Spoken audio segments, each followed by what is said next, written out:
After reading about reptilian bipeds seen down in hell, I kind of thought to myself, I wonder if there's actually any evidence of it seen on Earth that I could actually investigate. Eventually, I did find evidence that there was these reptilian type creatures that have been seen on the Earth. And I'm going to actually show you what evidence I found.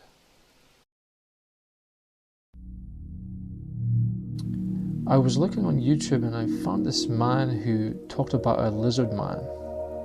His name is Lyle Blackburn. The creature that is described in this talk was a bipedal creature that was part lizard, part humanoid, and was about 7 feet tall. The story actually intrigued me, so I decided to buy the book and read about the incident. So what we're going to be doing is we're going to look at some of the details from a documentary, from a sheriff, and we're going to be looking at certain quotes from Chris Davis to help us get a good idea of what really took place at that night, on that night when the attack happened. So that's what we're going to be looking into just now. It says here, so here's the story from the sheriff from this documentary. And he says, this was July the 14th, 1988. And it says here that he says Chris Davis and his dad came into his office. And he says, I just couldn't believe what the fellow was telling me. This kid was a super good kid and his parents are very reputable. I asked him, well, why didn't you report this? And he said, because everybody would think he was fool. Nobody'd believe him and think he was crazy.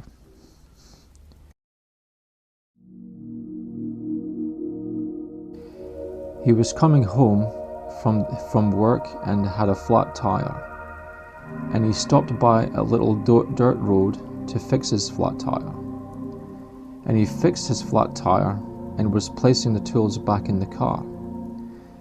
And he saw something which he described as a tall creature about 7 feet tall with big red eyes. Now here's a quote from Chris Davis from the book called The Lizard Man. And it says here, Chris Davis says, I had just put the tire in the trunk when I see this thing coming from the trees. He described it as a large humanoid-like creature with glowing red eyes. It was green, wet-like, about 7 feet tall, and had 3 fingers. And he says here, when I was sitting in the car, I saw him from the neck down. He was outside the driver's side window. After about 2 yards, he jumped on the roof. I saw hands, rough-looking, black fingernails, hands sticking down from the windshield. Here's another quote from the book. He turned the key, fired up the Celica, and stomped on the gas pedal. As the car lurched forward, the creature fell off, but managed to get up and give chase. Chris estimated that he was going at least 35 miles per hour when the creature finally caught up and attempted to leap on the car again. I looked in the rear view mirror, he says, and saw something, and I heard a crash on the roof. He began to swerve back and forth, trying to dislodge the attacker. He never saw it fall, but eventually the swerving must have worked because the creature was no longer clawing and banging on the roof. Now from the documentary, this is what the sheriff has to say. He says, he went home and drove up in the yard and jumped out of the car, crying, screaming, yelling, and his parents said it took 2 hours to settle him down. This gives us an idea of what really took place on that night, from Chris Davis's point of view and from the sheriff's point of view as well.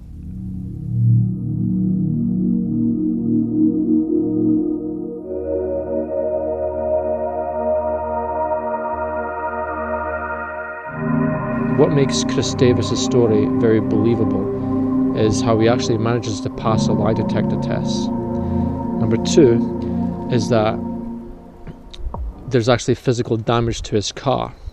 Like the mirror had been bent and stuff like that, and there was some scratch marks.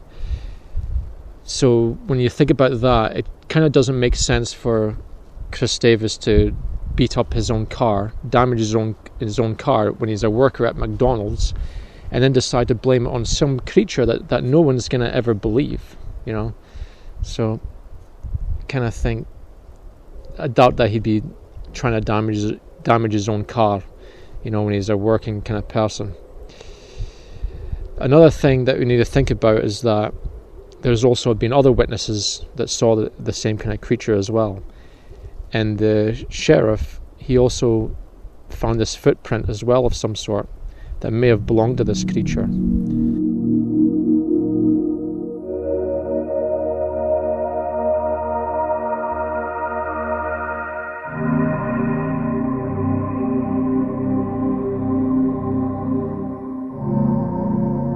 So the next thing we have to ask ourselves, well, could this just be a hoax?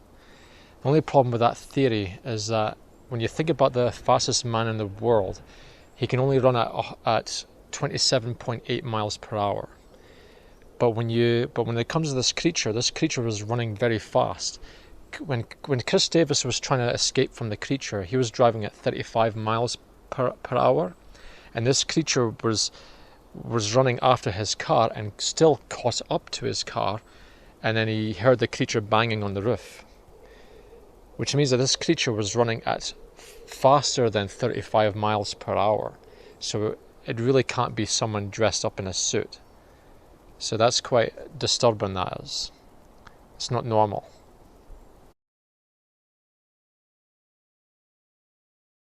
So what we should do now is to think about what this creature is like. You know, is it similar to the demons being seen down in hell?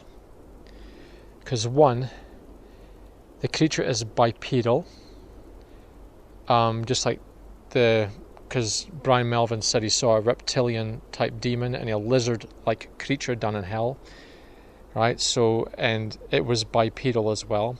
Two, the creature that Chris Davis said he saw had scales and it was green coloured.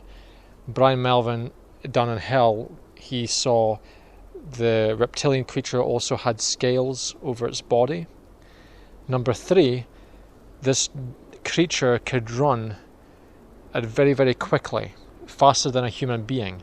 Well, Brian Melvin said that down in hell, these creatures, these demons, can move very quickly, like lizards. And number four, the creature that he saw said it had glowing red eyes. Chris Davis said it had glowing red eyes. Well, down in hell, Brian Melvin said he saw glowing eyes from some of these demons. And then, of course, Mary Baxter, in her book, Down in Hell, she saw red fiery eyes as well. And there's also been some sources as well of people seeing glowing eyes. So we can definitely see some parallels here between this creature that Chris Davis saw and its similarities to the demons being seen down in hell as reptilian bipedal type creature.